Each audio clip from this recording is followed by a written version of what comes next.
Hello, हमें question के बने हमें दिया गया है कि माना कि ए वेक्टर ए इक्वल टू में वेक्टर आई है, एक सदिश है जो कि एक्स वाई समतल में स्थित है। इकाई सदिश वेक्टर बी के साथ 120 का कोण बना रहा है। तो इकाई सदिश vector A plus vector B आपको बताना है कितना है।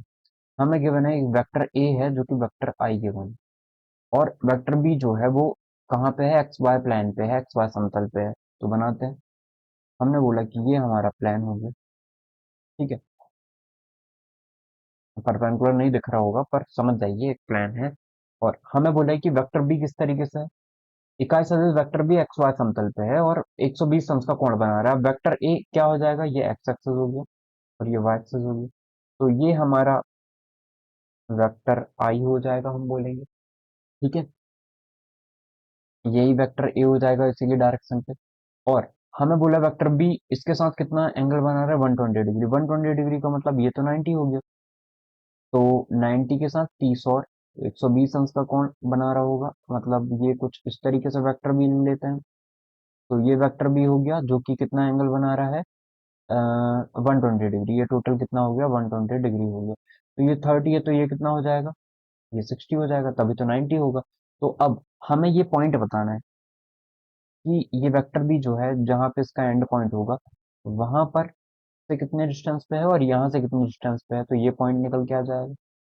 ओके, तो अब हम निकालते हैं। 60 है ये, 60 है ये कितना हो जाएगा। तो हम बोलेंगे ये हो गया अपना बेस। ठीक है, ये क्या बता रहा है, ये वेक्टर बी, ये कौन सा एंगल है हो गया, मतलब ये क्या है, वेक्टर बी है। तो यदि हम इसे ओ नाम दे दें और इसे हम मान लें, इसे हम एन मान लेते हैं, इसे एम मान लेते हैं। ये एम एन एक परपेंडिकुलर है एक्स एक्सिस पे। ठीक है, तो यदि हम बोलें कि हमें यदि क्या निकालना है, ओ एम निकालना है, हमें ओ एम निकालना है। ओ एम कैसे आ जाएगा, आप बोलोगे ये होता है बेस अपॉन में,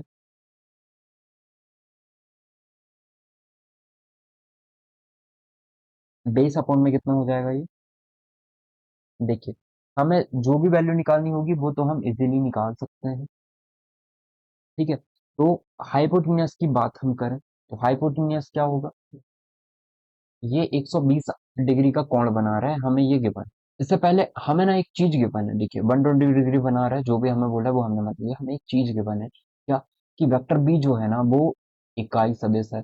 अब वेक्टर बी इकाई सदिश है, यूनिट वेक्टर है, मतलब ये वेक्टर बी था। ये वेक्टर बी का मैग्नीट्यूड जो हो जाएगा वो 1 हो जाएगा, मतलब हाइपोटेन्यूस हमें पता है।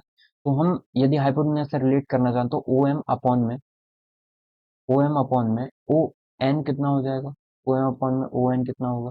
तो आप बोलोगे ओ एम अपॉन में ओ एन होता है हमारा कॉस थीटा, इतना ही होगा। ओ एम कितना है, ओ एम हमें निकालना है।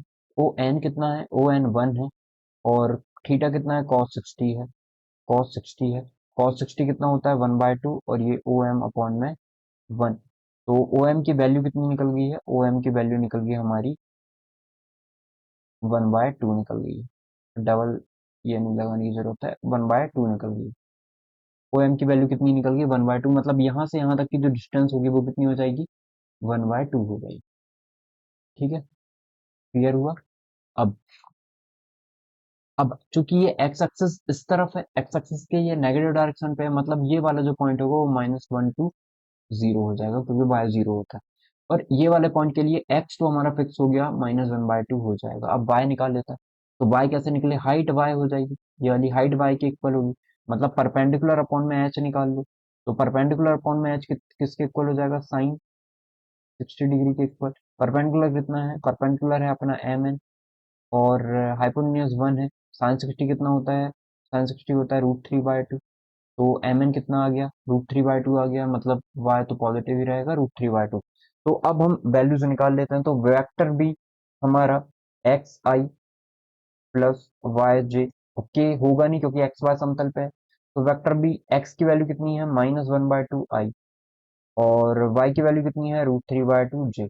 हमें निकालना क्या है, vector A plus vector B. तो इकाई सदिश vector A plus vector B कितना है, vector A plus vector B equal to में हो जाएगा, आई को ऐड कर दो इस पे।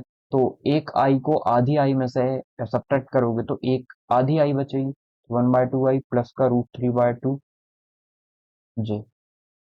ये आ गया, करेक्ट आंसर हमारा। अब चूंकि यूनिट वेक्टर बोला नहीं होगा तो बनाएंगे। यूनिट वेक्टर है या नहीं चेक करते हैं। तो 1 का स्क्वायर 1, 2 का स्क्वायर 4, प्लस √3 का स्क्वायर 3, 2 का स्क्वायर 4, यूनिट वेक्टर है, मतलब ये करेक्ट हो जाएगा। नहीं होता तो बनाना पड़ता है। तो ये हमारा करेक्ट आंसर हो जाएगा। आई होप आपको समझ में आया होगा। Thank you.